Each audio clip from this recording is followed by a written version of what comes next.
कोही पनि नहुँदा कोही पनि आज दिदी हुनुहुन्छ यहाँ मम्मी तिमीले पनि चाहिँ अस्ति आज भ्याउँदिन होला दिदी भन्यो नि त अब त किस्ने आइने पुरानो घर किस्ने त्यसलाई बोलाएको किस्ने आउँछ भोलि नमस्ते गरिदिनु खास हो नि कान्छीहरुसँग आउँछ के भइहाल्यो मलाई मात्रै आइदैन कतै खाँदैछौँ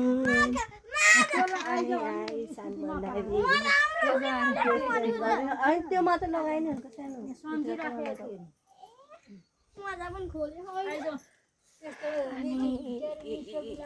सुन्तला पनि सकिसकेछ यहाँ चाहिँ यस्तरी बनाउनु भएको पनि छ खुर्सानी चाहिँ सकिएछ कि कस्तो मजाले आएको छ खुर्सानी चाहिँ कति मजाले हुन्छ अनि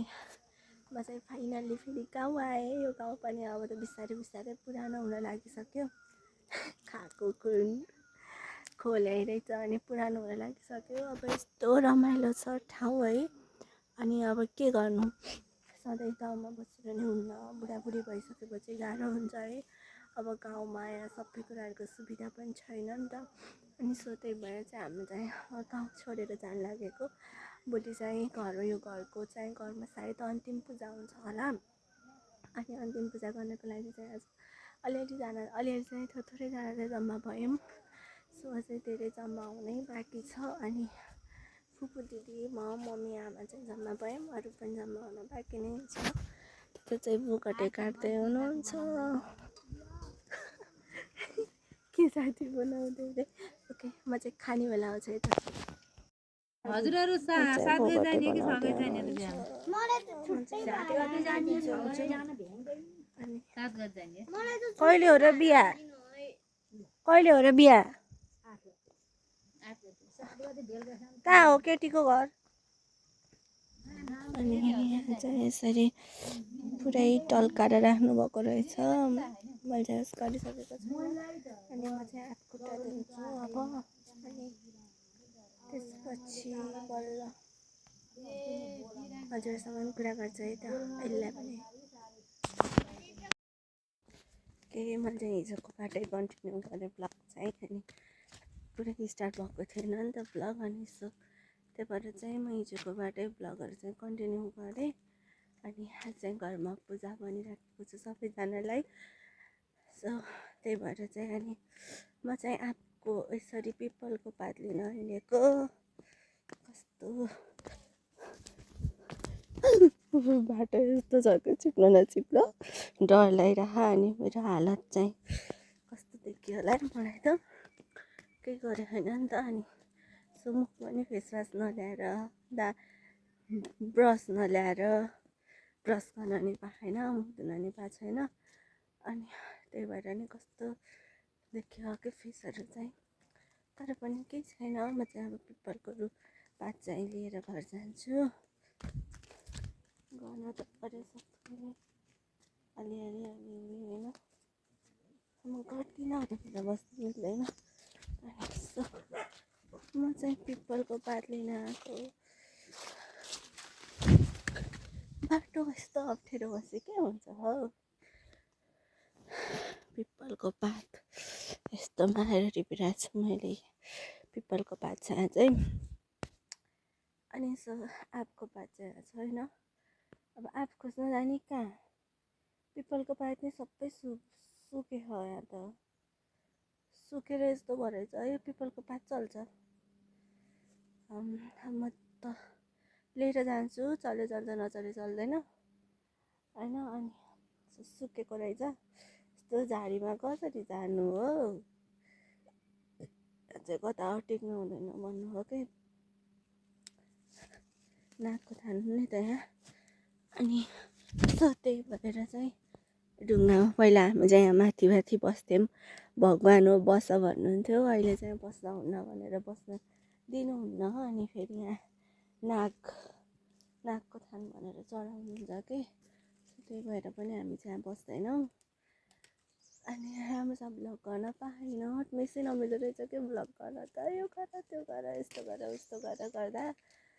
सो ब्लग चाहिँ धेरै गर्न चाहिँ पाएको छैन आई होप म सकेसम्म चाहिँ देखाउँछु बाबा चाहिँ यस्तो रहेछ कि पुरै अनि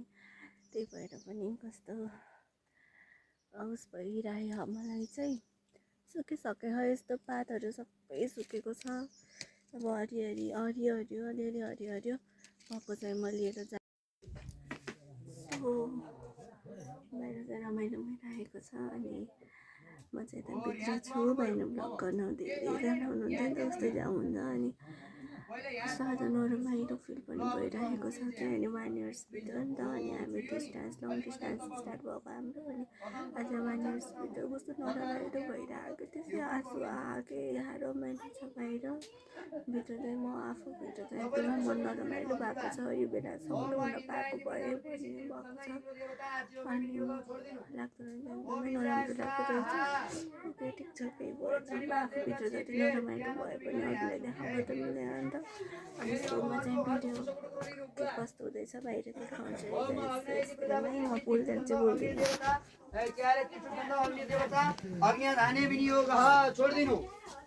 ओम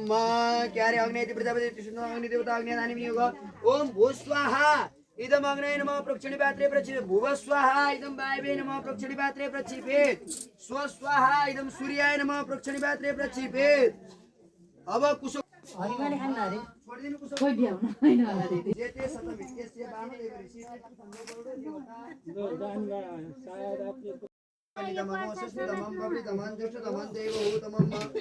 ओम धूपम आग्रापयामि ओम पानी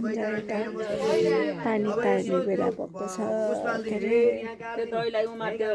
खोला तार्ने बेला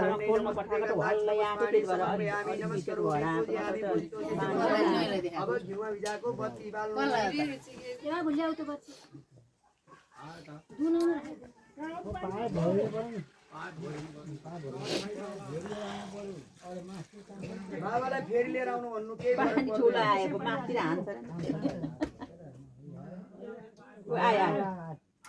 त्यसरी आइरहेपछि त हुन्छ कि त्यति रसी बोक्नु परेन गोसर आउँछ अहिले त ठुलै आम छ के गाइस म चाहिँ घर आइसकेँ अनि